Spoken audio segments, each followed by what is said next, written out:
ମା ବାଟମଙ୍ଗଳାଙ୍କର ପ୍ରଥମ ବାର୍ଷିକ ଉତ୍ସବ ତଥା ବିଶ୍ୱଶାନ୍ତି ମହାଯଜ୍ଞ ମହାସମାରୋହରେ ଅନୁଷ୍ଠିତ।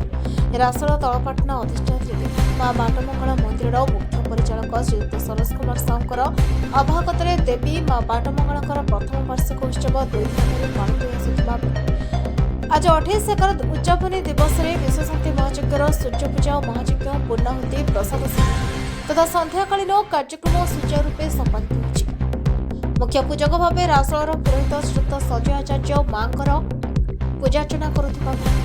कर्ता भाव श्रीयुक्त बटकृष्ण वैद्य दायित्व ग्रहण कर आंचलिक स्तर में शह शह महिला श्रद्धालु भक्त जनमुंडा बंधुर यथाविधि पूजार्चना कर महिला भक्तगण से 8 कलश नहीं ग्राम परिक्रमा पूर्वक यज्ञस्थल में पहुंचा आरंभ होता मांकर चंडीपाठ पूर्वक यथाविधि पूजार्चना धर्मीय सद्भावन आह्वान को सफल रूपायन पूर्वक मुख्य परिचालक एतादृश भक्तिपूत प्रयास को आंचलिक स्तर में विभिन्न सामाजिक अनुष्ठान तथा कर्मी माने सहयोग हाथ बढ़ाइबा सहित आखपाख अंचल बहु संख्यार श्रद्धालु भक्त माने योगदान कर यथासंभव सहयोग प्रदान पूर्वक मां दर्शन लाभ तथा प्रसाद प्राप्त कर आशीर्वाद कटक जिलार आम स्वतंत्र प्रतिनिधि राजेश दास रिपोर्ट आवाज ओडिशा।